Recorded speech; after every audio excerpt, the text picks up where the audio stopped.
Hello, and welcome back to Redefine Parenting. I am Vinu Keller, your host, and I want to welcome you to Spanglish World Network and her network on Zingo TV, channels 250 and 251. Please remember to download both Zingo TV app on respective app stores and iOS and Android devices. While you download, be sure to rate and leave a comment. The app is free. Zingo TV is also available on Google Chromecast, Amazon Fire, Roku Sticks, and all smart TVs 216 and forward. I am so excited to have my special guest today, Jacinda, because her and I had connected through a personal friend of mine, her family member, and I was having some challenges with my twins getting along. And there was so much bickering and fighting. And some of you that have listened to my show before know that I have a theme in my house, and it's called love and kindness. And that is our theme. And I have tried so many times, like when they're at it, to say, okay, remember, is this love and kindness? And they'll both say no. And then they go back into really wanting that control, want to be who's in charge. They get really competitive. So I'm sure some of you listeners out there can definitely relate to what I'm talking about. So when I was talking to my friend, she was like, oh, well, my niece, Jacinda, she does, this thing where if, one is doing something, the other one has to do random act of kindness. And I'm going to let her go into it more detail. So I'm like, oh my gosh, this is so amazing. So I started to do that. And all of a sudden, I was having more peace in my home. So I immediately was like, okay, I have got to have this woman on my podcast because the way that she parents is so natural. And I don't even think it's from books or anything. So without further ado, let me introduce my special guest, Jacinda. Welcome to Redefine Parenting. Thank you. I'm excited to be here. So just tell us a little bit about you, how many kids you have, and if you're a stay-at-home mom, working mom, just kind of give us a little gist about your life, the ice through you. Yeah, so it's a good question. I'm a stay-at-home mom and a working mom. When I was pregnant with my daughter, my first child, I decided to go into an industry that I could actually work from home at the same time because I wanted to be home with my kids. So there's challenges that come with that. I'm actually a loan officer. I do home mortgages. And literally there are times where I'd be nursing my daughter while trying to take out a loan application, hoping they didn't cry, so my kids have definitely grown up around me and around my business and trying to maintain both. I own a mortgage brokerage as well. I've got 50 loan officers that are on board with me, and in addition to my own book of business. So Wow. There have been times in my life where I've worked 80 hours a week. Not that I keep thinking it was going to get better. And so I had to actually implement some things to kind of bring me back to some balance. And that's a whole nother story. But so at this point, that little baby that I was pregnant with, she's 16 years old now. And for the next at least a couple of weeks, all my kids are 3 years apart. So I've got a daughter who's 16, right in the middle of the teenage years. And I have a son who is 13, another son who is 10, and a daughter who is 7, who'll be turning 8 at the end of this month. So I kind of got the spectrum. And like I said, I've actually worked out of my home my entire career. So I've been home with my kids until they've gone to school. And, you really have to find some ways to make those things work because you have to be able to work too. So Yes. Well, that is a busy life. And I too am the stay-home working mom too, because I work out of my home and then my kids are here. And, I'm blessed to have my husband who, shares that responsibility with the kids too. So he's kind of the Mr. Mom with me. So that really lets off my stress. So, one of the reasons, and you heard me say, is that, your aunt actually introduced me to some of your techniques. And I was like, wow, like, how does she learn this stuff? And she's like, I don't know. But, she just has an amazing belief about her kids. She really knows how to communicate with them well. And, you make the expectations really viable for your kids. Like they know what your expectations are. So let's just start out with that. So like, what are your beliefs about parenting? It's really hard to kind of put that in a way to make it simple, but I actually feel like, when we have our first baby, we're kind of doing a disservice because that baby comes into our lives and everything for this baby, everything, right? It's 100% dependent on us. And so I think our first introduction into parenthood is doing everything for your child. You then have to realize that there's a transition that happens where you are no longer doing everything for your child. And I almost feel like they have to attach to the word parenting, the word coach. And when that baby is probably 2 years old, even one, like as soon as they can start doing things on their own, that's when that transition starts happening. Right from the, like at a very young age, your job then is no longer parenting in the fact that you're doing everything for that child, but parenting in the fact that you're a coach now and you're trying to teach that child to do everything for themselves. And I don't feel like there's ever a time where you like, someone says, okay, now it's time to be a coach instead of a parent. You know what I mean? And so a lot of times they just continue to do the parenting that they were introduced to, where they did everything for the child. And I think that's kind of where, right, that sort of crux of a lot of the problems come from, is because I'm a huge, huge proponent of self-reliance. I want my child to do as much as they can for themselves as soon as they can for themselves. And being an active parent, it's a lot of focus and it does take a lot of time, but it saves you 50 million times more time down the road if you just do it up front. So like even at the age of 2, I mean, my kids are doing chores, they're unloading the dishwasher, they're helping with dinner, they pour, they can pour in the macaroni and cheese, or they can help, fill up the water pot. We take it to the stove. Like they're constantly, there's always looking for that opportunity as a coach to then teach your child. So I feel like, as a coach, you also realize that if you have a team of players, every player is different and every player needs a different type of coaching. So it's not about being fair. Well, I should say it's not about being equal. It's about being fair, but it's not about being equal, because equal, I like that. And so you parent, some kids may get a different type of parenting than another child because they're a different type of needs. And so I, as a coach, like your coach never has like, okay, here's the play we run every single time, right? No, every situation requires a different type of play. So as a parent / coach, you then have to have a playbook, right? You always have like, okay, well, this is a situation where I can tell my kid doesn't need discipline. They actually can tell that their love tank's a little low. So right now is not the time to like, okay, you should be doing this and this should do this. It's like, you know what? Come here. Let's give you a hug. I'm going to tell you everything about you that I love. I'm going to tell you, like it's about recognizing what that need is in that moment. And it's not like, well, the rule is that we have to now go in timeout and now we do this. It's recognizing what play is necessary in that moment. And so having a bunch of plays in your book to help you with whatever situation is what your job as a parent is to be, and listening to people like you that, hey, here's a play, here's a play, here's a play, and then seeing the opportunity to use it. Right. So there's a couple of things that you hit on. Like one of the things that I love that you said, and that's why my channel is called Redefine Parenting, is that we have to redefine it, because there were so many like books that came out. Like I remember like when I was like a baby born in the 70s, like I think that Dr. Spock had a book on parenting. Everybody's like, oh, this is the right way to do parenting. And one of the things that you just hit on was that every child is different and every child has a different need. It's not about equal. It's about, being fair. Fair to them, though, not even fair to the siblings. It's fair to them. What do they need? Yeah. And that is why, like, we have so many labels on our kids already.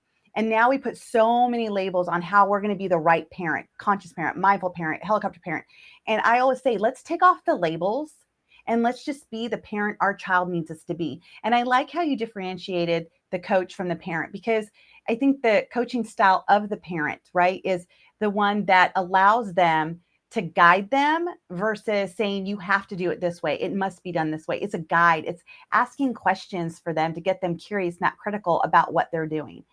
And, I love that you bring that in, because there's so many, when we set these expectations, like clean your room, and then an hour later they come out and we're looking at their room not being really clean. And they're like so proud of themselves. And I used to say, this is not clean. Like I would criticize. Instead, now I go into curiosity and be like, what about your room is clean to you? What are you so proud of? And they're like, look at my shoes. Look at my shoes. Aren't they great?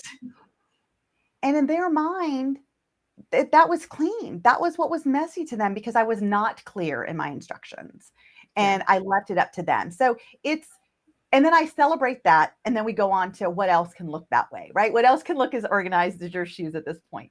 So I really love that aspect of, the parent versus the coach. What do you feel? Because I'm the same way. Like, I have three things that I want to raise my kids. I want my kids to be happy, I want them to be healthy, and I want them to be independent.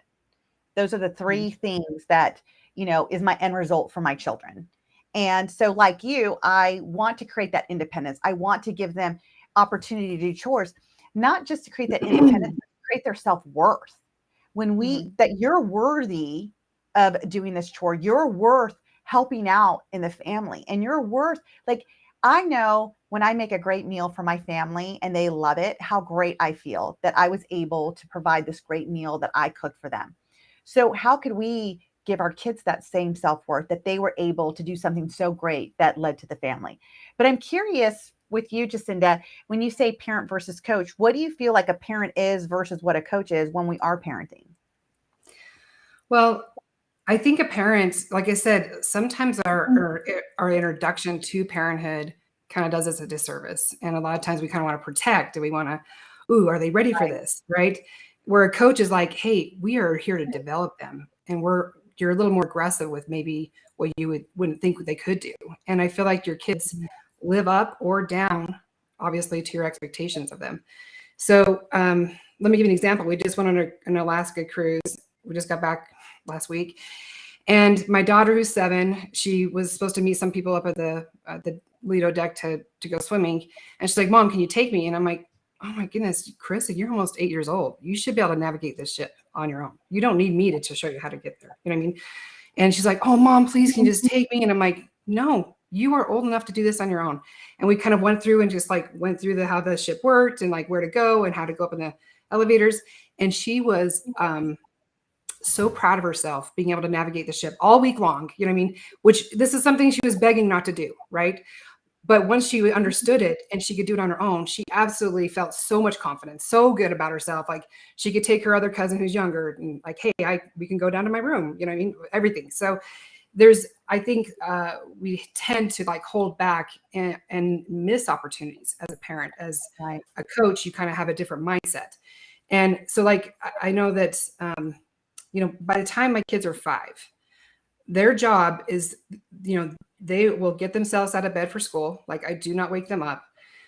They need to know they can get out of bed. They can get themselves to school. They always make their own breakfast. They always make their own lunches. Now, my kids don't typically like cereal, so they will make themselves a big breakfast. They'll make an omelet. They'll make skillets. They'll make pancakes. They'll make whatever. So, my 5-year-old, every one of my 5-year-olds could make eggs. They can make some simple breakfast. Well, I call simple, but they can navigate the stove. They can do the whole thing on their own. And they have to plan for enough time to be able to do all those things and still get ready and be to school on time. So that's time management. That's helping them learn how to cook. My one daughter was like, Mom, I'm the only one of 2 people that their moms don't make their lunches. And I'm like, aren't you so glad that you have a mom that allows you to be able to, it's not. And I think, and I'm like, I think we miss opportunities. And I think do more than you think they can. And it's okay if you may sit at a bar and they may not be able to hit it, but even if they came up so much more, that's fine. You know what I mean? They're still learning, they're progressing. So I think it's, I think a big difference if you just have a coach mindset is seeing the opportunities that come. Wow, I love it. And, there's a couple of things that you brought that was so nostalgic for me. I remember going on a cruise when I was in 5th grade with my mom, and because she had just finished law school, she was getting ready to take the bar exam. So she was going to take us on this cruise. And I was doing the whole shit by myself. I was going to the disco. I was going to the casino. I was just on my own, doing my own thing. I was enrolling myself in the costume contest, and my mom was I was like, Mom, I got to have this paper. I'm going to make myself to be a dice. And she's like, what are you doing? And I won 2nd place. And she was like, my mom had no idea what I was doing, but she trusted me to just have a good time, which allowed her to have a good time, and then and you just changed a meaning for me. And so thank you for that. So my mom was a single mom working 2 jobs, putting herself to law school. So I made my own breakfast.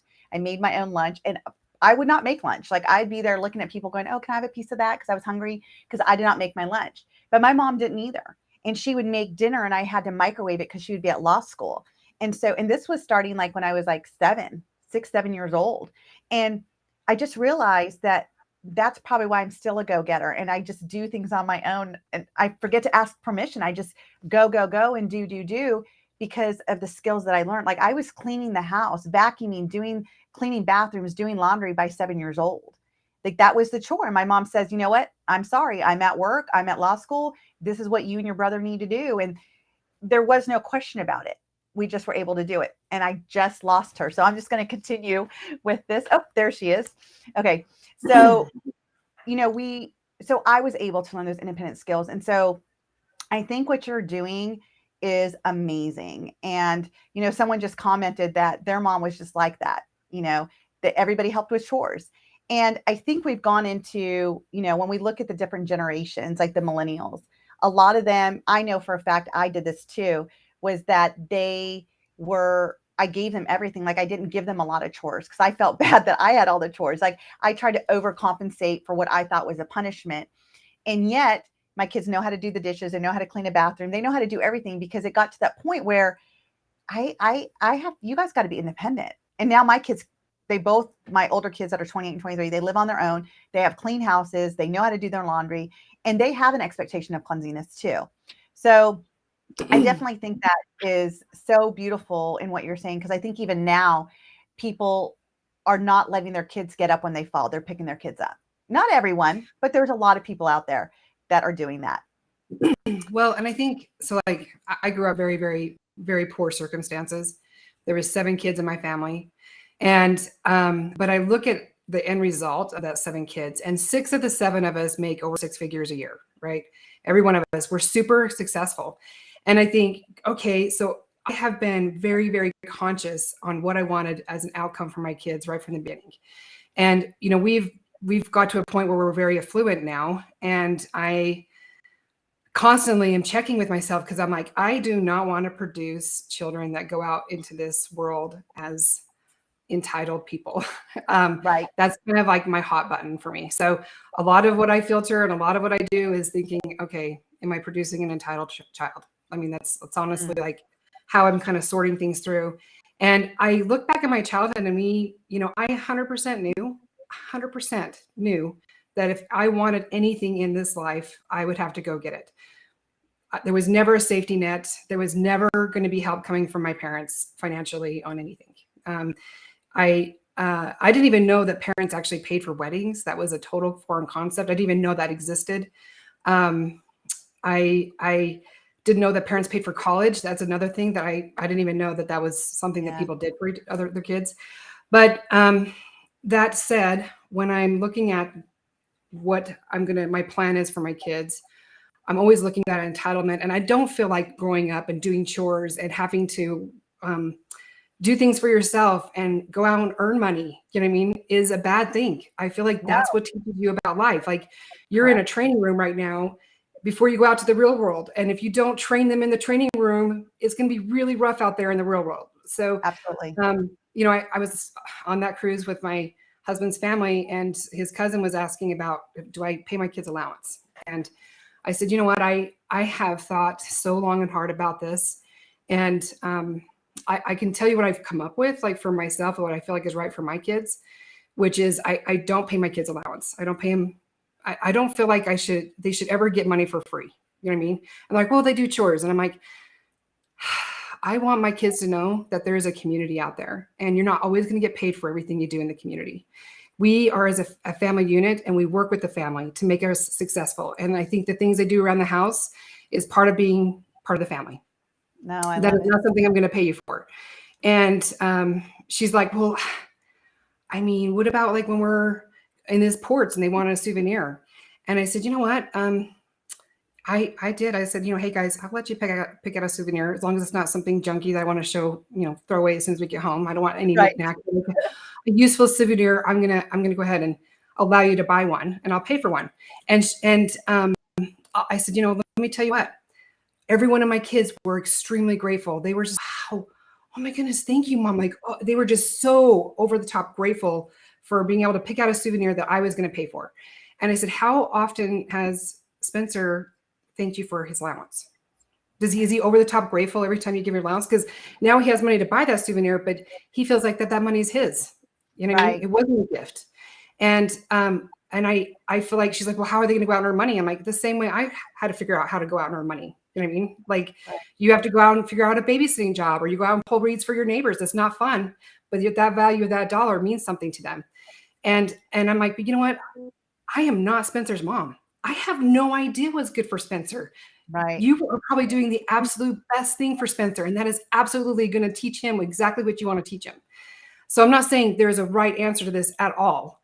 I'm just telling you what I came up with and why. Right. I mean, and I think that is so great. So great. So I'm going to segue into what our topic actually is, sibling rivalry. And the reason why, because I follow one of your techniques and it's worked brilliant.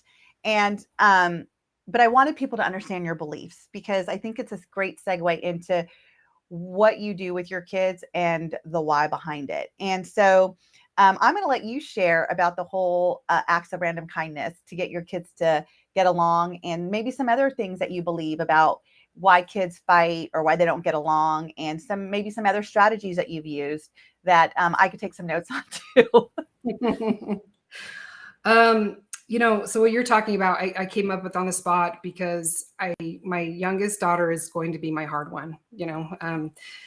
She's I'm glad she's my caboose because I can use all my parenting skills on her. But I think her personality itself is one that she just likes to be in control of everything. It's not necessarily like you just have those personalities that like to be in control. Right. And she's also more selfish than the rest of my kids. So her most closest sibling is my 10-year-old boy. And so she tries to control him whenever she gets an opportunity. And anyway, so I just noticed, like, I feel like they were fighting a lot, and I hate having contention in my home.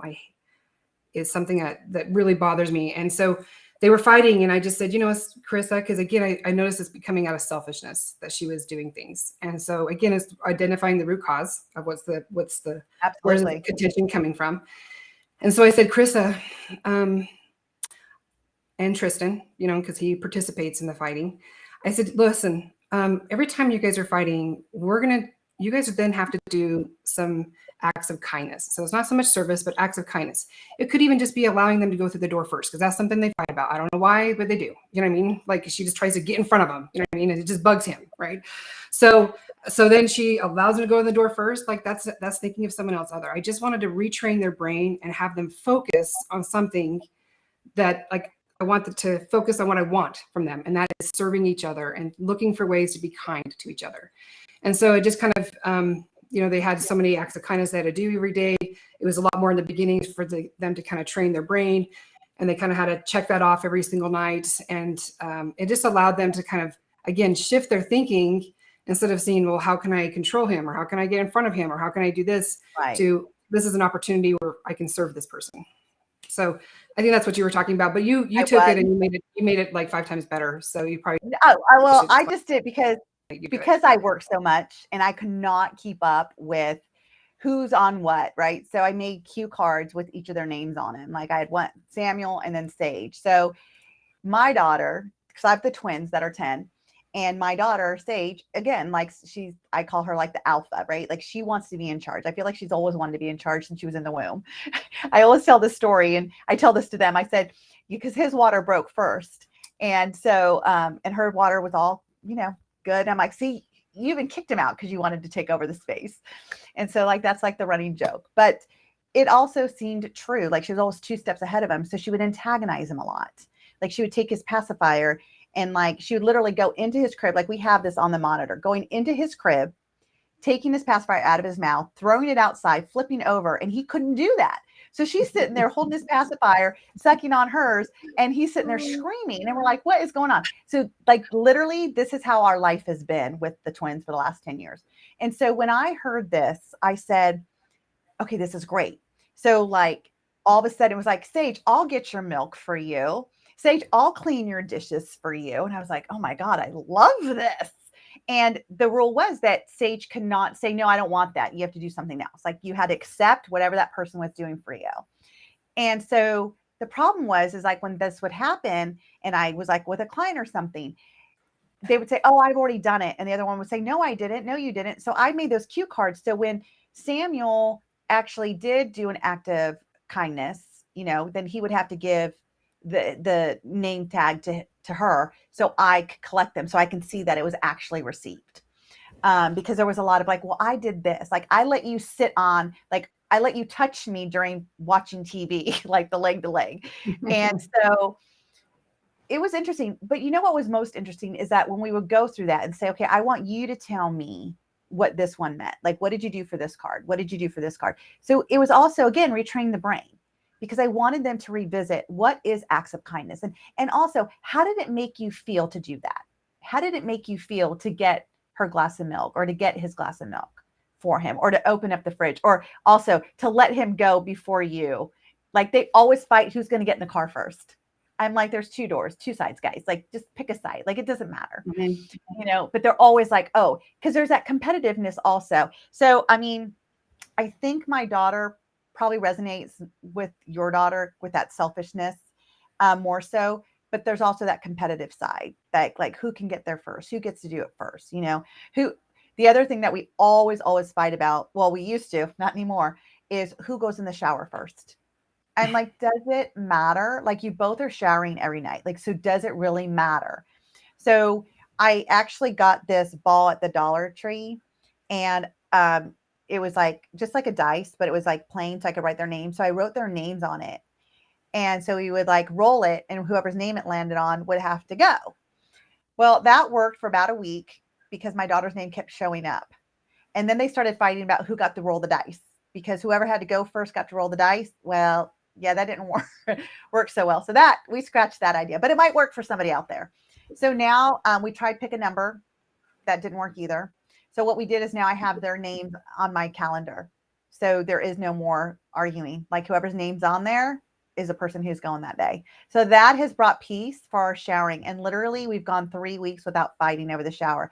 First 3 weeks ever, we've gone without fighting over who goes in the shower first. So that's like one of the things that I actually do now to take the contention out, because that's the last thing that we want. Like when I am done with work, I want to love my kids. I want to have fun with them. I want to see like camaraderie in our house, not like constant fighting. And we have 6 kids, but my kids are definitely spread out: 28, 23, 17, 15, and then 10-year-old twins. And my 17 and 15-year-old, they live with their mom. So they only come once in a while, like on vacation and stuff, and every other weekend.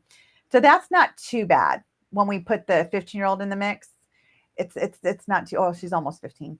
But sometimes it's even with all 3 of them, then one feels left out, right? So is there any other things that you do besides the random act of kindness to get kind of peace in your home with the kids? Yeah, I mean, one I feel like has worked really well, because like my daughter, again, it is all about control for her. And so again, on the spot, I was just like, okay, Krissa, I said, you know what? I want you to pretend I'm giving you a piece of paper. Okay. And on this piece of paper has your name at the top. And this has everything to do about you. Okay. Now I'm going to give my piece of paper to Tristan, and his name is at the top and has everything to do with him. So are you concerned with the things that are on Tristan's paper? I don't want you thinking anything that if it belongs on Tristan's paper, it's not on your paper.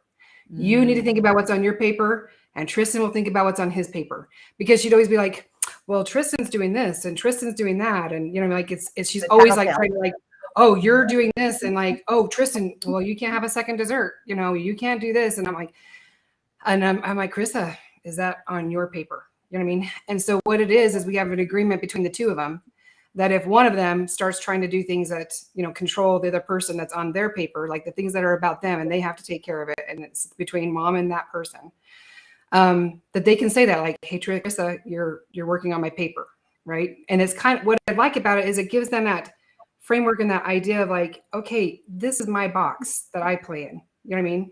And I don't need to concern myself with another box, right? These are all the things in this box that I need to do. And Tristan has his things. And it's really easy for them to differentiate between, Krissa, you're doing Tristan's box again. You know what I mean? And vice versa. And they can also gently remind themselves like they're that. So that's been actually super effective, super great, because it's not just about me saying, hey, that's on Tristan's paper. They can tell each other that. You know what I mean? Like, hey, you're working on my paper right now. You know what I mean? Oh, I love it. And that also is one of those independent skills also, because I'm going to tell you, one of the things that we need to learn as adults is stay in your lane. Like, stay in your lane in life, right? Like, don't get into other people's messes. Like, it's not your lane. Stay in your lane. So I love this. I love the teachings that you give this, because that's what it's teaching them, as they get older. Like, one of my jobs that I do is I'm an instructor for the Neuroencoding Institute, and I teach about, your niche. And it's like about staying in your lane. Don't think you can coach everybody, I mean, there's a lot of people I could coach on different things, but business coaching is not one of my things. I used to coach on relationships. I don't do that anymore. I literally stay with the parent-child, coaching to create a better bond between the parent and the child, to help children be seen and heard and understood, and help their parents have different ways of hearing them and seeing them. That's my lane. That's the lane I stay in. And so I feel like by saying, I'm going to try that this is your piece of paper, your piece of paper. And, I love that. So they can learn how to navigate about not worrying about other people's lives and business, and what that does for them in school as well. Right. Because when people are saying things about our kids, because kids are cruel, kids are mean. And, and some kids aren't mean and they say something, but my kid may be sensitive. Your kid may be sensitive. So the way they're giving it a meaning hurts their feelings. And so this too would be a great opportunity to say, well, like, what's on their piece of paper? Like, it has nothing to do with you. And what they said about you is on their paper, not you. That's not you. That's not your lane. It's not your piece of paper. So I feel like we can use that, not just with a sibling, but in other areas of their life too, especially when they're having some altercations or something, like with somebody in their classroom or something. Well, I also think it allows them to recognize when they are working in either a paper or a box, either way, like whatever metaphor you want to use, but you're in someone else's box or their paper. And I think what I'd noticed the most was that I don't think Carissa kept realizing just how much she was working on someone else's box. You know what I mean? Like we're in their box and messing with their things. You know what I mean? And it was like, I think the more she's realizing, oh, I'm in his box again. Oh, I'm in his box again. It's that gentle correction which they don't fight about, which is kind of also really nice, because they can just say, hey, you're in my box. You know what I mean? Or you're on my paper, whatever one they're doing. Right. And it just kind of allows them to kind of redirect and recognize that they're doing that. You know what I mean? Because again, I think it's more about Carissa's personality. She just, the thing she wants to be most in life is a mom, because she wants to be the one in charge. So I think it's funny how that obviously tells you what she sees me, how she sees me, but she just wants to be in charge of everybody. And so I found that to be a very effective tool for that specific challenge that I'm having with her, where she likes to control other people. Nice. Do you ever have issues with them like playing together? So I have some listeners out here and some clients also that they sometimes have challenges that their kids don't even like do anything together. I mean, if they have to, they will, but there's nothing that makes them want to engage with each other. Are any of your kids like that? Well, we do a lot of things as a family. I mean, literally, we do a lot of things as a family. So they're used to playing together. I mean, and even as an extended family, I mean, we go camping, vacationing, even as extended families, and they're used to having all their cousins and just playing all together. So I honestly think, playing games as a family, board games, and, we do scripture study together as a family. We come together quite a bit, and we always come together for meal times, and we're constantly together. And my 13-year-old son, I mean, usually that's when they don't want to have their little brother hanging out with them, but he absolutely invites Tristan to all of his friend things. And he's very generous with his time with Tristan, and Tristan loves it. He wants, the 10-year-old looks up to the 13-year-old and wants to be with him and he thinks he's so great, and he's very generous with his time. I would say that there is,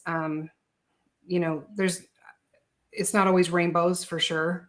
Not, you know what I mean? Like there definitely is times where, Tristan and Carissa, they don't play. They do play together quite a bit, but then sometimes they don't. But even a game that's Carissa has actually instigated lately, and I don't know if it's come from these other things that I've done, but she like, I'll be your servant today. she'll be his assistant or a servant that day, and she'll make his lunch and she'll make his breakfast and she'll, rub his feet. And it's just kind of funny, you know what I mean? That she and she loves this, job that she has that he has her do. So, but they also interact and play together that way too.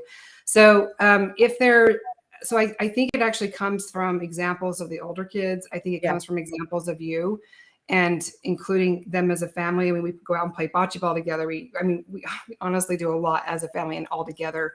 And I think because they're used to already playing and hanging out together and being together, they actually enjoy that and can keep it up even on just individual terms. Yeah. And I'm just gonna piggyback on that, because for me, that's what worked too, because we saw the kids. Well, I think COVID, there were so many blessings that we got from COVID. I know there's so many bad things that came from COVID worldwide, but for us personally, it gave us an opportunity, because the twins didn't get to see anybody else. And I kept saying, do you know how lucky you guys are? Do you know how lucky you are to have a playmate right now? Somebody that you can play games with. You can make tents and sleep in tents. You can have popcorn and movie night together, where there's a lot of kids that don't have that, or there's kids that have older siblings and they're doing their thing, or there's only children. I'm like, how lucky you are. And I kept using that. And I'm like, so I'd say, what could you guys do today together? What could be fun for you guys to do together? And I would help create that. But I think one of the things that solidified them actually starting to play really good together, and me and my husband were like, I haven't heard them argue. This is kind of interesting. What's going on? But we all started to engage more as a family. I think we started doing things more as a family, playing more board games together as a family, having more movie nights as a family. And when we started doing more family things, I think it also gave them wow, this person's not so bad. We can actually get along. Oh my gosh, I'm actually having fun with this person. Oh, I don't need mom and dad here to have fun with this little person. So I think that what you're saying, it creates that relationship. And even though the mom is there, but it's they have their own relationship and they love each other and enjoy it, and they have such a fun time that it carries forward even when you're not as a group, as a family. Right. For sure. Right. So, one of the things that you hit on was control. And I do believe that that's one of the reasons why siblings have that rivalry. And it's definitely that alpha, that who I want to be in charge, and I also see sometimes it's for attention too. Both of them, when they're craving that attention, it's 1 minute it's quiet, next minute it's total chaos. And it's what is going on?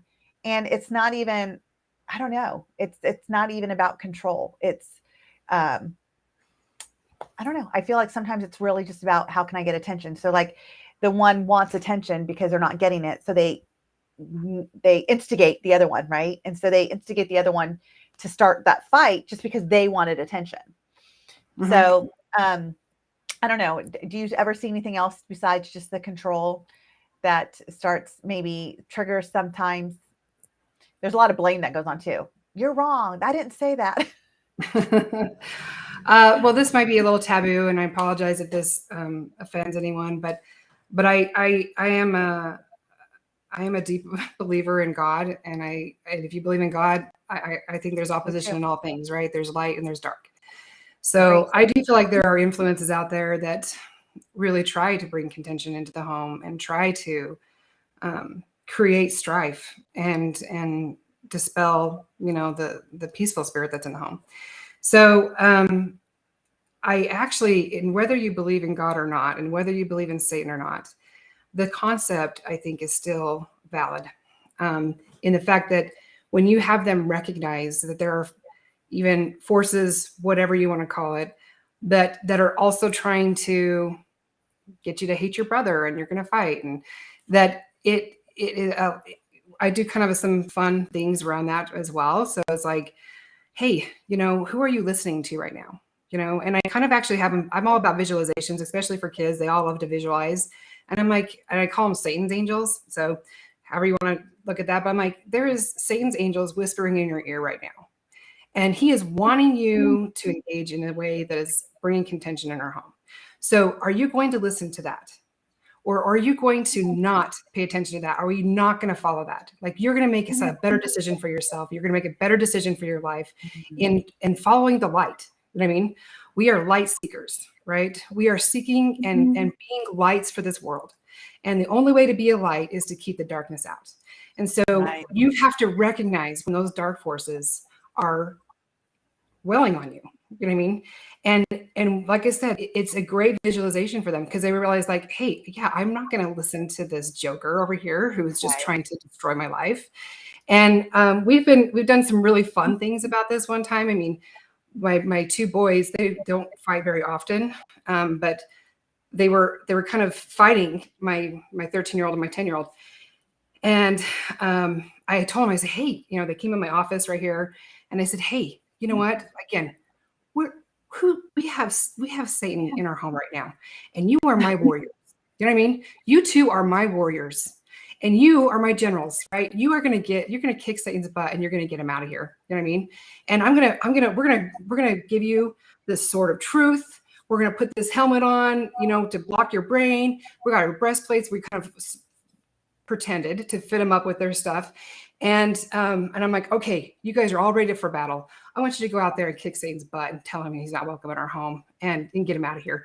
And so they're like, you got it, Mom. We won't let you down. You know what I mean? And so they go out and they go out and they're pretending, ninja fighting, and they're going out doing all out. And my 13-year-old comes back and he's like, the door's open into my office. And he's like, Mom, you're not going to want to see this. And he shuts the door, and they're like, oh, and he like flings himself against the door, and we could hear him. And we were just rolling in here. We were laughing so hard.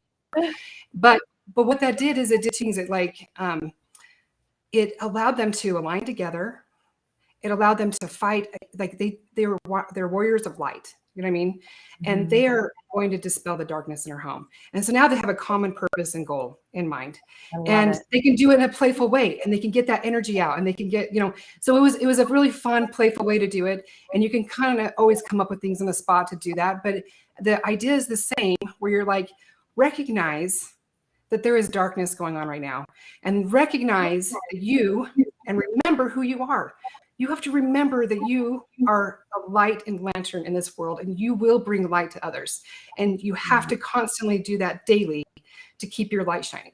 So that's something that is just kind of a belief and mindset that I filter things through and come up with things to bring light, to be acts of kindness, to be that lantern. Right. And I love this. And I do believe in God. And so for me, that resonates. And even though like one of the listeners said, great advice. This applies to everyone, regardless of your beliefs. It does. Like, you don't have to name it Satan and God. You can just name it dark and light. You can name it whatever you want. Like, but the point is allowing our kids to know that our behaviors outside of us, our behaviors don't have to define us. And so if that behavior is coming in the dark, how do you repel it? How do you get rid of it? How can you, with your brother or sister, come together to say, no more, you're done. The dark is done. We're going to allow light in. And if light comes in, how would we behave, right? Like if we encompass the light inside of us, how would we become? So it doesn't necessarily have to be religious. I mean, one of the things that I love about you, Jacinda, is that you do have your strong belief. And I know that your values are based on your foundation of your religion, and you've brought it into your home, and it works for you. So, to our listeners out there that aren't religious, it's okay. And what foundation of beliefs are you bringing in to your home to lay for your children to follow? It's this allows us, like, and one of the things you said, Jacinda, is this is our training ground right now for our kids. That we're training them now for who they're going to be when they walk out that door. Not just when they walk out that door as an adult, but when they walk out that door to the world out there, because this is their safe haven. I mean, hopefully your home is your safe haven for your kids. It's the boundaries, right? Kids seek boundaries. And one of the things with, the sibling rivalry is, what boundaries are we setting for our kids? How could they feel safe? How could they feel safe in that moment to say what they need to say? I want my kids to be authentic. I don't want them to be anything that they're not. And I want them to learn how to appreciate the other siblings' ideas and wants and beliefs as well. Because, like you said in the beginning of this show, was all of our kids are different. They all have different personalities. I look at them as just like different colors in a crayon box, right? And my one child's going to give this to me, and that other child's going to give this to me. And when they give them all to me, how beautiful this picture is that I call my life. So how could we also role model that for our kids that aren't getting along? Is like, what can you appreciate them? And that's one of the strategies that I actually use with my kids too, is like, especially when they're in uproar, I let them come down from it. I give them their time and their space to just take a breath, separate from each other. That's like my biggest thing is, first of all, you go there, like go to your own separate corners. And then when they're all ready to discuss it, we come out and we talk about, like, tell me what's great about your brother. You need to tell me 3 things that's great about your brother. And like, no, but he did. I said, I know what he did, and I want to hear you. And that's big in my house. Like, my kids know they are heard. That is huge in my household. Everyone gets heard in this household. And I will say, I have heard you, and I will listen to you again. But first, I want you to tell me 3 things that are great about your brother. And then after she does that, I'll say, now I need 3 things that are great about your sister. Tell me 3 things that are great. And of course he'll be, but I will hear you too, but I want 3 things that are great about your sister. And all of a sudden, the big uproar that they had 5 minutes ago have totally neutralized at this point, because they got into that light. They got out of that darkness. They were able to see the greatness in each other and appreciate that. And then I say, so with that. Well, as you know, gratitude is like huge. Sorry. So I was just gonna say, gratitude is definitely the biggest multiplier in the universe. And every time we can focus on gratitude, every time we can change the focus to gratitude, it changes the entire spirit in the house. You know what I mean? So, and I do something similar with my kids where we like, hey, go on timeout. You know what I mean? I want you to, because our timeout is so ingrained in them. You know, they know that they go on timeout, they think through what they could have done differently, what was good, what wasn't good, what they were going to do different next time. And so when we come out, we have that conversation.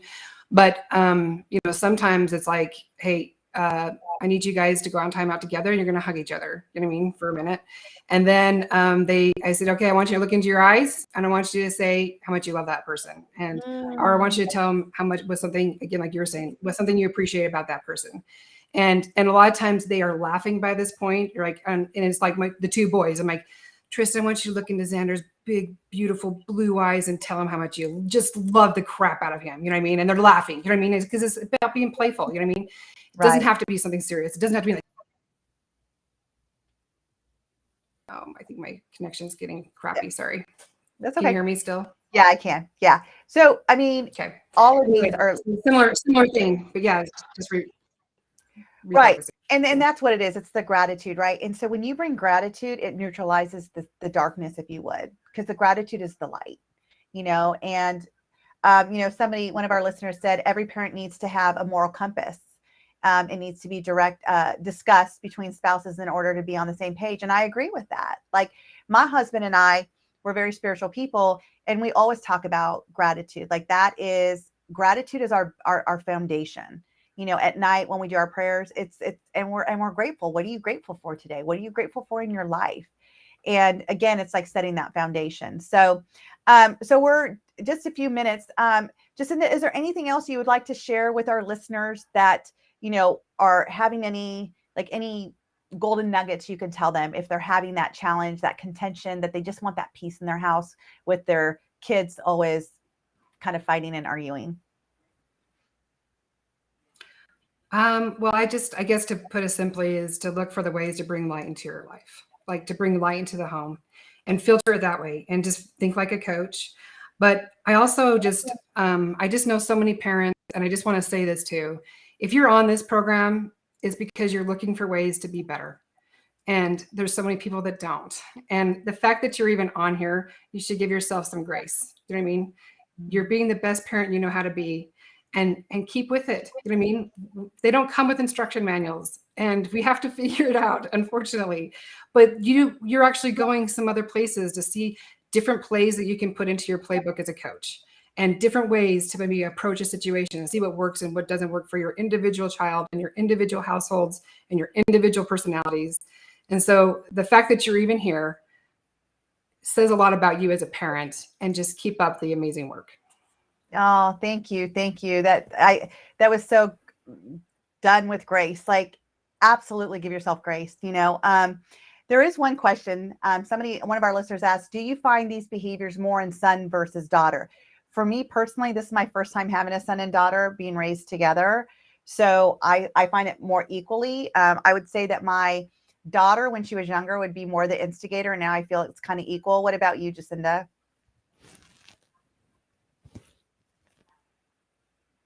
Jacinda, I don't know if she can hear us, if she's there. Yeah, well, I don't, you froze on me, but I was just going to say, I think it really depends on the personality of the child. You know what I mean? So the personality of the child is really going to be indicative rather than the sex, because there's some girls are more drama queens and some boys are more testosterone going on. And some, like my 13-year-old is he's a boy, but he's just incredibly kind little boy. And same with my daughter, but my two younger ones are just different personalities. So I definitely see, my 10-year-old is a perfection complex. And so he's constantly, that's been some challenges that we're trying to go, overcome. So I think it just kind of depends on the personality. Right, right. Well, thank you so much, Jacinda, for being here and being with us. And as I always say, get curious, not critical. Like, this is a time for us to explore our child's needs through their eyes, not ours. They're kids, their brains develop differently than ours at this point. And to really understand where they're coming from in that moment. And like Jacinda said, just give yourself some grace. Thank you guys so much for being a part of our show today. The show can be heard on Spanglish Radio Network. Please check out www.spanglishworld.ca for all the news and programming. Spanglish World, watch it, hear it, read it, download it, and live